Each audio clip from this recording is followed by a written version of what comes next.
we are going to start off this evening talking about Fort Lauderdale's Galleria Mall. I don't know how familiar you are with that, Larry, if you spent a lot of time at the Galleria, but evidently it is under new ownership, developer Russell Galbut, and they are proposing a multi-billion-dollar redevelopment under, you guess it, Florida's Live Local Act. As if we haven't talked about that time and time again. But this is what's interesting, because the plan calls for more than 3,100 residential units, 170-room hotel, and over 900,000 square feet of commercial and retail space. The largest landowner in Florida, particularly he's one of the largest. Yeah, I mean, particularly in Miami Beach, which is I would say a pretty big deal. So he's got his eyes set on Fort Lauderdale and the Galleria Mall. Just like location is right here, right off Sunrise, right? Mm-hmm. Basically in the downtown Fort Lauderdale-ish area, right? I mean, it's not really downtown, but like downtown's over here, right? But yeah. But it's like it's in the heart of Fort Lauderdale without question. But it's on this like quasi like peninsula / island thing surrounded by water, and frankly like luxury. There's some condos around the area, but then other luxury homes. I mean, there's a $39 million home listed right down the street, right literally right up the street on the water. So I mean, this is the Galleria Mall. This is what where I said. I mean, I've only been by it a couple times. I mean, it's not one of those that it's like on your way. I mean, unless you're heading for the coast. Yeah. It borders like around the Galleria Mall is a fair amount of just condos. And these condos are cheap. 180s, 100, in the 100,000 range. Russell, he has a history of creating mixed-use communities in Florida. This is his thing. He co-founded Crescent Heights, a real estate development firm, and has overseen the development of over 35,000 residential units across the country. This guy's the real deal. Because of this Live Local Act, Russell is going to be able to move this thing along much faster with much less pushback from residents and just city officials. Like he's skipping the line. 5 towers, 30 stories high, 1,981 units. 1,181 units are market rate, and 800 of those are workforce. And then the commercial space is big. So on the east side, it's 675,000 square feet of mall space retained. And then on the west side, you're going to have another set of hotels, retail, office, and 4 towers that are 30 stories high, 690 market rate, and 473 workforce housing. This is like the project. I don't know where you were back in like 1999 or 2000, but once upon a time, Larry, there was a company called Napster, and it was kind of a big deal. It was the first peer-to-peer file service sharing program where people would share music primarily. I mean, basically, that's all you could share was music. But, this was when you first had MP3s and everything. And, oh my God, this was the coolest thing in the world. But I didn't have broadband internet. I had dial-up, which I think most of us did then. So, you turn on your computer, you pick out a couple songs you want to download, you go get ready for school, you come back, they're ready, you add them, and we're talking like a handful. I mean, that's just how it was then. The world was so different, Larry. But anyway, evidently Napster is not dead. If you thought it was, I thought so as well. But they are also part of this big change in Fort Lauderdale's creative scene.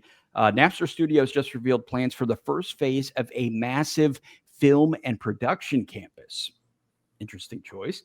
That obviously could reshape the city's media industry. And no doubt the media industry is constantly changing. But this week, Fort Lauderdale's Development Review Committee was going over the plans for a 3-story, 162,000 square foot headquarters.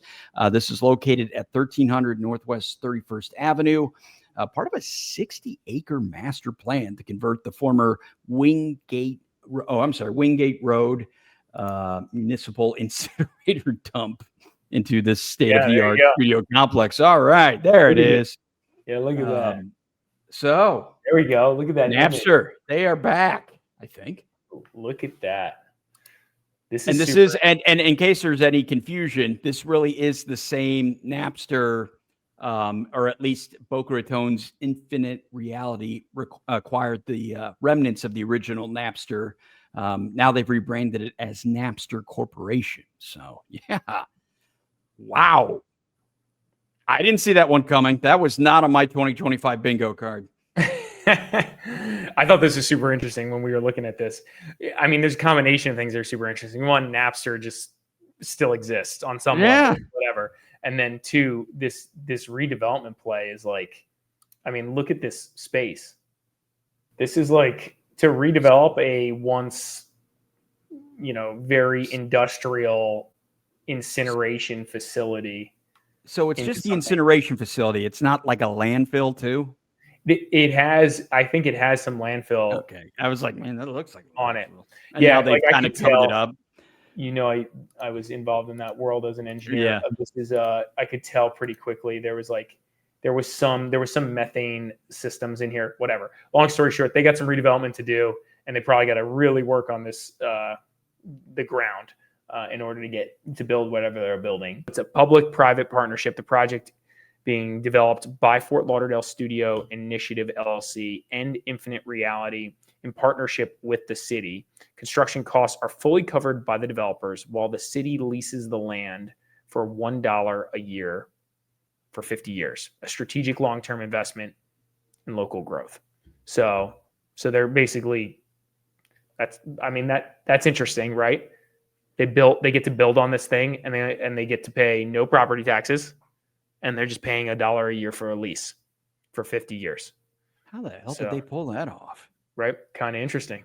I mean, this probably isn't the funnest or easiest place to build. Bold. Yeah. 1,000 jobs. They're investing in the economic impacts. It's great. Yeah. I'm just concerned at a time where the media and film industry is changing so much. And then you're looking at a place that will be a site for feature full-service film, television, and streaming studios, multiple large sound stages, indoor and outdoor film sets. I mean, we're talking like picture throwing down something like Warner Brothers right there. Yeah, it's in a manner of speaking. Yeah, it's like. So I don't know if you said this already, but this was an EPA Superfund site in 1989. For contaminated soil and water. So they were in operation between 1954 and 1978, and then the EPA put it on their Superfund list. Almost as fascinated as this biotech company moving its headquarters to Boca Raton.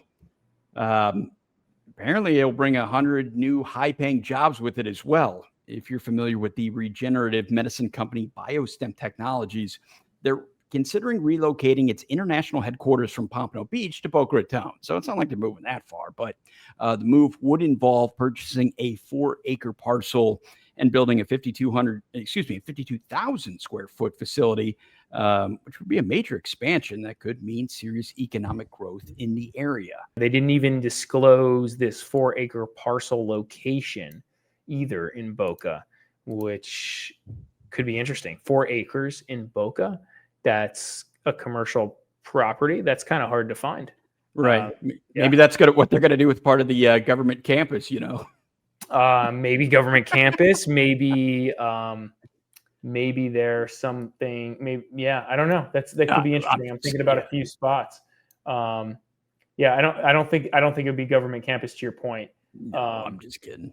Yeah, but I was thinking or maybe by Ocean Breeze. I mean, it feels like they're throwing everything else up there. Brick, the Boca Raton Innovation Campus, but I don't think that's a thing either, because that's owned by a specific company. I mean, it could be something in here, but this is all developed. To get 4 acres in here is kind of unique. To like develop and buy 4 acres is pretty hard. It almost feels like they're probably a little west. The city's incentive program would pay an extra $3,000 per job, only after proof that those positions are created and retained for at least 3 years. That's a nice little bonus. If you don't know anything about the company, BioStem specializes in placental-derived tissue grafts used in advanced wound care produced from amniotic and umbilical cord tissues. A related group reportedly secured a $92.6 million loan to build affordable apartments, this time in Riviera Beach. It seems like there's a lot of projects of that nature going on in Riviera Beach. This one is part of the Related Group's housing arm, the affordable housing arm, known as Related Urban, in partnership with Tesral Partners. They're moving forward with the Marina Village project, which I believe, haven't we talked about that? The Marina Village. Yes, we have. So the fact that they locked down a $92 million, loan here, this is a big deal. You usually start moving dirt when you get the money, right? So, and you usually don't get the money until they know the project's approved by the city. So that usually means we're a go. And so that's quite interesting. This Marina Village site, that is a 90-acre waterfront property owned by the city, which, if you haven't been there, it includes a new event center, the expanded marina, got 140 slips, boat dockage, Rafiki Tiki bar and grill, and public access points. So they just keep adding on to it. Financing breakdown: $38.6 million leasehold mortgage from manufacturers and trusters, Trust Co. $38.6 million tax exempt bond through Florida Housing Finance Corp. And the Bank of New York Mellon. 15.4 from the State Apartment Incentive Loan Sale Program. 149 apartments planned across 8 stories, targeting low to moderate income residents. Construction is expected to take 22 months, handled by Related's in-house general contracting team. Damn, they're just rocking and rolling. I bet that team stays busy. They got a ton of projects going on. Another contribution from the same developer, the Gallery at Marina Village, which is close by. Let's see if I can throw this on the screen. Right. So literally next door. So this is market rate mixed use development. This is Related Group, BH Group, and Tesral Partners. Again, a lot of the same names showing up over and over again. 20-story tower, 418 apartments, 6,300 square feet of retail and office space on the ground level.